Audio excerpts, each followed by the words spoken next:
శుభకార్యాలకు పూజార్ల కోసం వెతుకుతున్నారా? పూజారీస్.com లో అతి తక్కువ ధరలకే పూజార్లను ముందే బుక్ చేసుకోండి. వెంటనే కాల్ చేయండి. నమస్తే, వెల్కమ్ టు సుమన్ టీవీ. ఈ రోజు మనతో పాటు ఉన్నారు ప్రముఖ జ్యోతిష్యులు బ్రహ్మశ్రీ నందిబట్ల శ్రీహరి శర్మ గారు. కాశీలో శ్రీ కామాక్షి నిత్యానదాన ఆశ్రమ నిర్వాహకులు. గురుగారి 2024 సంవత్సరంలో రాశి ఫలితాలు ఏ విధంగా ఉన్నాయి, మిథున రాశి వారికి అనేది తెలుసుకుందాం. గురుగారు నమస్కారం అండి. వాగర్థావివ సంపృక్తౌ వాగర్థ ప్రతిపత్తయే జగతః పితరౌ వందే పార్వతీ పరమేశ్వరౌ. అన్నపూర్ణే సదా పూర్ణే శంకరః ప్రాణవల్లభే జ్ఞానవైరాగ్య సిద్ధ్యర్థం భిక్షాం దేహి చ పార్వతి. మాతా చ పార్వతీదేవి పితాదేవో మహేశ్వరః బాంధవా శివభక్తాశ్చ స్వదేశో భువనత్రయం. సదాశివసమారంభాం శంకరాచార్య మధ్యమాం అస్మదాచార్యపర్యంతం వందే గురుపరంపరాం. ఆదిత్యాయ చ సోమాయ మంగళాయ బుధాయ చ గురుశుక్రశనిభ్యశ్చ రాహవే కేతవే నమః. శృంగేరి జగద్గురు పీఠాధిపతులు శ్రీ శ్రీ శ్రీ భారతీ తీర్థ మహాస్వాముల వారికి, శ్రీ శ్రీ శ్రీ విధుశేఖర భారతీ తీర్థ మహాస్వాముల వారికి, కంచి కామకోటి పీఠాధిపతులు శ్రీ శ్రీ శ్రీ విజేంద్ర సరస్వతి మహాస్వాముల వారికి ప్రణామములు తెలియజేసుకుంటూ కార్యక్రమాన్ని ప్రారంభిద్దాం. గురుగారు, మిథున రాశి వారికి 2024 సంవత్సరంలో జాతక ఫలితాలు ఏ విధంగా ఉండబోతున్నాయి? వాళ్ళ జాతకం బాగుండాలి అంటే వాళ్ళు ఎటువంటి పరిష్కారాలు పాటించాలి అనేది తెలియజేయండి. ముందుగా వీక్షించేటువంటి సుమన్ టీవీ ప్రేక్షకులకి 2024 సంవత్సరం ఆంగ్ల నూతన సంవత్సర శుభాకాంక్షలు.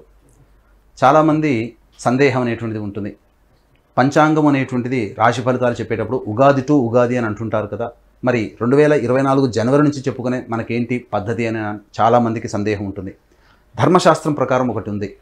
ప్రపంచమంతా ఏదైతే ఒక విషయాన్ని గురించి ఆమోదిస్తుందో అదంతా కూడా శాస్త్ర సమ్మతం కూడా చెప్పబడుతుంది. కాబట్టి ప్రపంచమంతా 2024 న్యూ ఇయర్గా, ప్రతి సంవత్సరం న్యూ ఇయర్గా 2024 జనవరి 1వ తారీఖు రోజున జరుపుకున్నప్పుడు శాస్త్ర సమ్మతమైనటువంటి విధానమే. కాబట్టి మనం చెప్పుకోబడేటువంటి ఫలితాలు ఏవైతే ఉన్నాయో అవన్నీ కూడా జనవరి 1వ తారీఖు నుంచి డిసెంబర్ 31వ తారీఖు వరకు 2024 సంవత్సరంలో వచ్చేటువంటి శుభ అశుభ ఫలితాలకు సంబంధించినటువంటి మాత్రమే మనం పరిగణనలోకి తీసుకొని మనం చెప్పుకుంటున్నాం. కాబట్టి ఈ చిన్నటువంటి విషయాన్ని, మార్పుని గమనించి తదనుగుణంగా మీ యొక్క మిథున రాశి వారికి సంబంధించినటువంటి ఫలితాలు ఏ విధంగా ఉంటాయో క్లుప్తంగా మనము తెలియజేసుకుందాం. ముందుగా గ్రహాలు అనేటువంటివి చూసుకున్నట్లయితే ప్రధానమైనటువంటి గ్రహాలు గురువు, శని, రాహువు, కేతు. వీళ్ళందరూ కూడా దీర్ఘకాలిక గ్రహాలు కాబట్టి గురువు ఒక్కొక్క రాశిలో 1 సంవత్సరం, శని 2.5 సంవత్సరాలు ఒక రాశిలో, అలాగే రాహుకేతువులు 1.5 సంవత్సరాలు ఒక్కొక్క రాశిలో సంచారం చేస్తుంటారు. శని కుంభరాశిలో సంచారం చేస్తూ గురువు 1వ తారీఖు మే వరకు కూడా మేషరాశిలో ఉండి 2 మే నుంచి డిసెంబర్ మొత్తం వరకు కూడాను వృషభ రాశిలో సంచారం జరుగుతూ, అలాగే రాహుకేతువులు ఈ సంవత్సరం అంతా కూడా మీన, కన్యా రాశిలో సంచారం చేస్తున్నటువంటి కారణం చేత ఈ 4 గ్రహాల యొక్క ప్రభావం మిగతా రాశిలో అనగా అన్ని రకాలైనటువంటి 12 రాశుల మీద ఏ విధంగా ఉంటుందో అందులో భాగంగా మిథున రాశి వారికి ఎలా ఉంటుందో తెలియజేసుకుందాం. ప్రధానంగా గమనించుకున్నట్లయితే టైం 1 జూన్ అనగా గురువు 2వ తారీఖు మే వరకు కూడాను ఈ యొక్క మేషరాశిలో సంచారం జరుగుతున్న కారణం చేత ప్రధానంగా ఈ యొక్క మిథున రాశికి యోగ కారకైన శనిగ్రహము ప్రభావము ఈ యొక్క అమితంగా ఉన్నటువంటి కారణం చేత వృషభ రాశి వారికి లాగానే మిథున రాశి వారికి కూడా మే వరకు కూడా అద్భుతమైనటువంటి యోగ కాలంగా చెప్పవచ్చు. అయితే ప్రధానంగా గమనించుకున్నట్లయితే ఒక తేడా ఏంటంటే ఈ మే వరకు కూడా అన్ని రంగాలలో లాభం కోసం చేసేటువంటి, అనగా కేవలం డబ్బనే కాదు, ఏ పని చేసినా ఆ ప్రయత్నంలో వచ్చేటువంటి ఆఖరి ఫలితం కోసం చేసేటువంటి ప్రతిదీ కూడాను కొంత ఇబ్బందికరంగా ఉంటుంది, కష్ట నష్టాలతో కూడుకున్నటువంటిది. కాబట్టి ధన నష్టం జరగకుండా, అలాగే మీ సంబంధించినటువంటి శరీర కష్టం అనేటువంటిది ఎక్కువగా శ్రమిస్తే తప్ప ఈ యొక్క ఫలితాలు అనేటువంటివి మిథున రాశి వారికి ఈ మే వరకు కూడా పొందలేరు. అయితే మిగతా అన్ని రంగాల్లో కనుక గమనించుకున్నట్లయితే శనికి మనకు మిథున రాశి వారికి అద్భుతమైనటువంటి యోగ కాలంగా చెప్పవచ్చు. ఏ పని అనుకున్నా కానీ ఆ పనులలో యోగదాయకమైనటువంటి పరిస్థితి. కాకపోతే ఆరోగ్యం పట్ల శ్రద్ధ వహించాల్సినటువంటి పరిస్థితి మిథున రాశి వారికి ఉంటుంది. ఇక ప్రధానంగా గృహంలో మార్పులు చేర్పులు చోటు చేసుకునే అవకాశం ఉంటుంది. తల్లిగారి ఆరోగ్యం పట్ల శ్రద్ధ వహించాల్సినటువంటి పరిస్థితి. అలాగే విద్యార్థులకి కొంత గడ్డు కాలం మే వరకు కూడా, కాబట్టి అధిక శ్రమ కోర్చి విద్యార్థులు చదివితే తప్ప ఉత్తీర్ణత గొప్పగా రాకపోవచ్చు. ఇక గమనించుకున్నట్లయితే ఇక ఈ సంబంధించినటువంటి గురువు యొక్క సంబంధించినటువంటి మిథున రాశికి శత్రు ఇబ్బందులు ఎక్కువగా ఉంటాయి. ఇంటర్నల్ ఎనిమీస్ అనేటువంటివి ఈ మిథున రాశి వారికి మే వరకు కూడా ఉంటాయి. కాబట్టి వాటిని అధిగమించడానికి ఎక్కువగా ప్రయత్నం చేయాల్సినటువంటి పరిస్థితి గోచరమవుతుంది.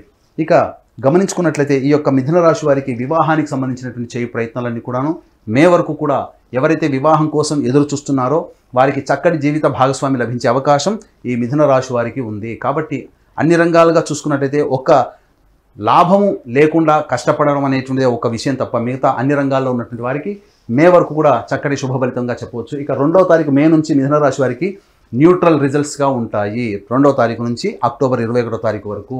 ఎందుకు అనంటే గురువు వృషభ రాశిలోకి సంచారం జరుగుతుండడం, ఈ కారణం చేత ప్రధానంగా గురువు యొక్క వీక్షణ అనగా శని యొక్క ప్రభావం నుంచి గురువు విడిపై స్వతంత్రమైనటువంటి కారణం చేత అధిక ధన వ్యయం అయ్యేటువంటి అవకాశం ఉంటుంది. అలాగే చేస్తున్నటువంటి ప్రతి పనులలో అడ్డంకులతో ముగించాల్సినటువంటి పరిస్థితి ఉంటుంది. కాబట్టి ఒకసారి పని ముగించిన తర్వాత వెనక్కి తిరిగి చూసుకుంటే ఇంత కష్టపడి నేను ఈ పని పూర్తి చేశాను అనేటువంటి భావన ఈ యొక్క మిథున రాశి వారికి మే 2వ తారీఖు తర్వాత ఏర్పడుతుంది. ఇక గమనించుకున్నట్లయితే ఈ యొక్క గురువు యొక్క స్థితి అనేటువంటిది ఈ సంబంధించినటువంటి శత్రుస్థానం మీద వీక్షణ చేయడం, అలాగే ఇంకా గమనించుకున్నట్లయితే ప్రధానంగా ఈ సంబంధించినటువంటి గురువు యొక్క వీక్షణ దశమ స్థానం అనగా సంబంధించినటువంటిది దశమ స్థానం మీద కూడా గురు యొక్క వీక్షణ ఉండడం, ఈ కారణం చేత ప్రధానంగా అన్ని రకాలుగా విదేశీ యానానికి సంబంధించి చేయవచ్చు, విదేశీ ప్రయత్నాలకు సంబంధించి కావచ్చు, కొన్ని ఆటంకాలు అనేటువంటివి మే 2వ తారీఖు తర్వాత ఏర్పడతాయి. కాబట్టి ఎక్కువ శ్రమ కోరిస్తే కానీ మన యొక్క సంకల్పం అనేటువంటిది నెరవేరకుండా ఉంటుంది.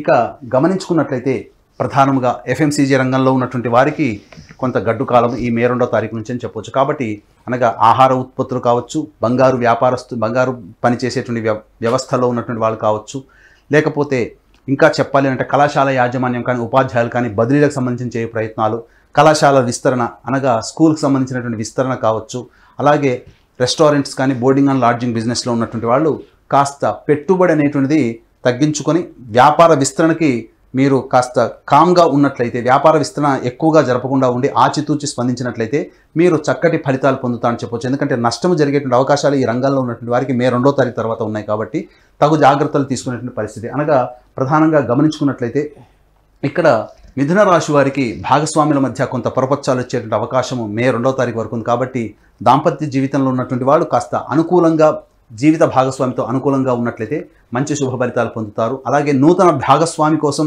ప్రయత్నం చేసేటువంటి వాళ్ళు కాస్త జాగ్రత్తలు పాటించాల్సినటువంటి పరిస్థితి, అలాగే నూతన వ్యక్తుల యొక్క పరిచయ ప్రభావం మే 2 తర్వాత ఏర్పడే అవకాశం ఉంది. కాబట్టి జాగ్రత్తలు పాటించండి.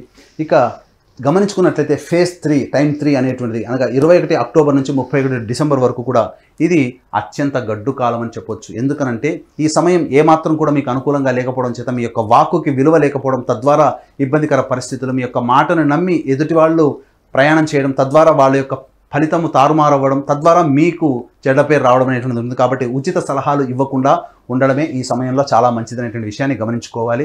ఇక కుటుంబ పరంగా కొన్ని చిక్కులు సమస్యలు ఎదురయ్యేటువంటి అవకాశాలు ఉన్నాయి. కుటుంబ సభ్యుల మధ్య విభేదాలు ఏర్పడే అవకాశాలు 21 అక్టోబర్ తర్వాత ఉన్నాయి.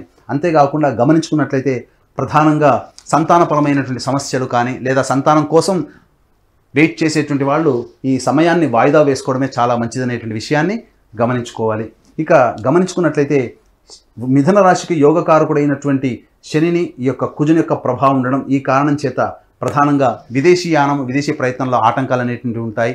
అలాగే ఉన్నత చదువులు చదువుకోవాలనేటువంటి ఆలోచన ఈ యొక్క 21 అక్టోబర్ నుంచి మీకు కాలం సహకరించలేకపోవడం, ఈ కారణం చేత ఇబ్బందికర పరిస్థితులు అనేటువంటివి ఉంటాయి. సినిమా రంగంలో ఉన్నటువంటి వారికి 21 అక్టోబర్ వరకు కూడా అత్యంత యోగదాయకమైనటువంటి కాలంగా చెప్పవచ్చు. అన్ని ప్రాజెక్ట్స్ కూడా కంప్లీట్ చేసుకొని చక్కటి లాభాన్ని పొందేటువంటి అవకాశం ఉంటుంది. రియల్ ఎస్టేట్ రంగంలో ఉన్నటువంటి వారికి ఈ యొక్క 21 అక్టోబర్ నుంచి ప్రాజెక్టులు పూర్తి కాకుండా ఉండడం, చేపట్టినటువంటి ప్రాజెక్టులు నిరుత్సాహపరిచే విధంగా లాభాలు లేక ఇబ్బంది పడడం అనేటువంటిది ఉంటుంది. కాబట్టి నూతనంగా చేపట్టేటువంటి ప్రాజెక్టులు నిర్మాణ కార్యక్రమాలు చేపట్టకపోవడమే చాలా మంచిది 21 అక్టోబర్ నుంచి. కాబట్టి ఈ టైం 3 జోన్లో 21 అక్టోబర్ నుంచి మిథున రాశి వారికి అనుకూలంగా లేని కారణం చేత ఇబ్బందికర పరిస్థితులు అనేటువంటివి ఎదురవుతాయి. ఇక గమనించుకున్నట్లయితే రాహుకేతుల యొక్క సంచార ప్రభావం అనేటువంటిది ఈ కారణం చేత సంవత్సరం అంతా కూడా ఉండడం, ఈ కారణం చేత ఉద్యోగంలో కాస్త అభివృద్ధి కలిగే అవకాశం మే 2వ తారీఖు వరకు ఉంది. కాబట్టి ఉద్యోగస్తులకి మంచి ప్రభావం, అలాగే తీర్థయాత్రల సందర్శన, గంగా స్నాన, నది స్నాన ఫలితం ఇవన్నీ కూడా మీకు జరుగుతాయి.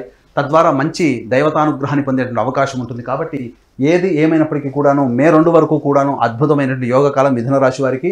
అలాగే మే 2 నుంచి 21 అక్టోబర్ వరకు కూడా కాస్త న్యూట్రల్ రిజల్ట్స్లో ఉండేటువంటి అవకాశం ఉంది. కాబట్టి ఆచితూచి స్పందించి మీరు నిర్ణయాలు తీసుకుంటే చాలా మంచిది. ఇక టైం 3 జోన్లోకి వచ్చినట్లయితే 21 అక్టోబర్ నుంచి మిథున రాశి వారికి గడ్డు కాలం ఉంది. కాబట్టి దీన్ని అధిగమించడం కోసం పెద్దల యొక్క ఆలోచనల్ని పరిగణలోకి తీసుకోవడం, అలాగే మంచి ఉపాసనా పరులైనటువంటి జ్యోతిష్ని సంప్రదించి తగు పరిహారాలు పాటించడం, అలాగే నూతన కార్యాచరణ అనేటువంటిది 21 అక్టోబర్ నుంచి అమలు చేయకపోవడం అనేటువంటిది కనుక పెట్టుకున్నట్లయితే తప్పకుండా మీరు అన్ని రకాలుగా ఈ 2024 సంవత్సరం చాలా ప్రశాంతమైనటువంటి జీవితాన్ని గడుపుతారని చెప్పడంలో ఏమాత్రం సందేహం లేదు. గురుగారు, మరి మిథున రాశి వాళ్ళు చేయవలసిన దేవతా ఆరాధన గురించి తెలియజేయండి. మిథున రాశి వారు ప్రధానంగా అర్చించాల్సినటువంటి దేవత ఆరాధన ఆంజనేయ స్వామి ఆరాధన. కాబట్టి ప్రతి మంగళవారము శనివారం ఆంజనేయ స్వామి దేవాలయం చుట్టూ శివాయ నమః లేదా శ్రీరామ నామ జపం చేసుకుంటూ 27 ప్రదక్షిణలు చేసి హనుమాన్ చాలీసా 8 సార్లు పారాయణం చేయండి. అలాగే మంగళవారం రోజున వడమాల, శనివారం రోజున తమలపాకుల మాల ఆంజనేయ స్వామికి అర్పణ చేయండి. ఈ విధంగా 5 వారాల పాటు చేసినట్లయితే మీ యొక్క సంకల్పం అనేటువంటిది నెరవేరుతుంది. మరి అదృష్ట సంఖ్య, అదృష్ట వారం మిథున రాశి వారికి తెలియజేయండి. మిథున రాశి వారికి అదృష్ట సంఖ్య 5, 8. అదృష్ట వారము బుధవారము, శనివారము. కాబట్టి చేపట్టినటువంటి పనులలో అన్ని రకాలుగా విజయాన్ని పొందాలనుకున్నప్పుడు ఈ చెప్పినటువంటి విధానంగా ఆ వారంలో కనుక మీరు ప్రయత్నం చేసుకున్నట్లయితే మంచి శుభ ఫలితాలు పొందుతారు. అలాగే మా పీఠం ఆధ్వర్యంలో మీ యొక్క మిథున రాశి వారికి సంబంధించినటువంటి సంకల్పం నెరవేరాలి. అందుకనంటే చాలామందికి దైవబలం తోడై ఉన్నప్పుడు అన్ని రకాలుగా విజయాన్ని పొందుతారు. కాబట్టి దైవబలం తోడై ఉండడం కోసమై మా పీఠం ఆధ్వర్యంలో మీ యొక్క సంకల్పం నెరవేరడానికి సంకల్ప సిద్ధి హోమాలు ప్రతి నెల 21 రోజుల పాటు జరుగుతాయి. అలాగే తండ్రి వైపు 7 తరాలు, తల్లి వైపు 4 తరాల్లో ఏవైనా దుర్మరణాలు అనగా road accident, fire accident, suicide attempt, నదిలో బావిలో పడి చనిపోవడం, ఇంట్లోంచి వెళ్ళిపోవడం, లివర్ ఫెయిల్, కిడ్నీ ఫెయిల్, క్యాన్సర్తో చనిపోవడం, అల్పాయుష్తో 60 సంవత్సరాల లోపల ఈ విధంగా చనిపోయినా, లేదా కుటుంబంలో పెద్దలకి పిండ ప్రదానాలు చేయలేకపోయినా అది పితృదోషం లేదా పితృశాపం అని అంటారు. కాబట్టి ఇట్టి పితృదోషము, పితృశాప నివారణకి పీఠం ఆధ్వర్యంలో ప్రతి నెల చక్కగా నిజాయితీగా జరిపించడం జరుగుతుంది. అలాగే కాశీలో మా సొంత భవన శ్రీ కామాక్షి నిత్యాన్నదాన ఆశ్రమం ఉంది. అందులో శివబంధువులకి ప్రతిరోజు కూడా నిత్యాన్నదానం జరపబడుతుంది. కాబట్టి మీ పెళ్లి రోజున కానీ పుట్టినరోజున కానీ మీ యొక్క సంతోషాన్ని మీ కుటుంబ సభ్యులతో పాటుగా కాశీలో ఉన్నటువంటి శివబంధువులతో కూడా పంచుకోవాలి అనుకున్నట్లే అన్నదానం సంబంధించినటువంటి వివరాలకి కార్యక్రమం తదనంతరం కాంటాక్ట్ చేసి పూర్తి వివరాలు తెలుసుకోవచ్చు. ధన్యవాదాలు గురుగారు. సర్వం శ్రీ ఉమామహేశ్వర పరబ్రహ్మార్పణమస్తు.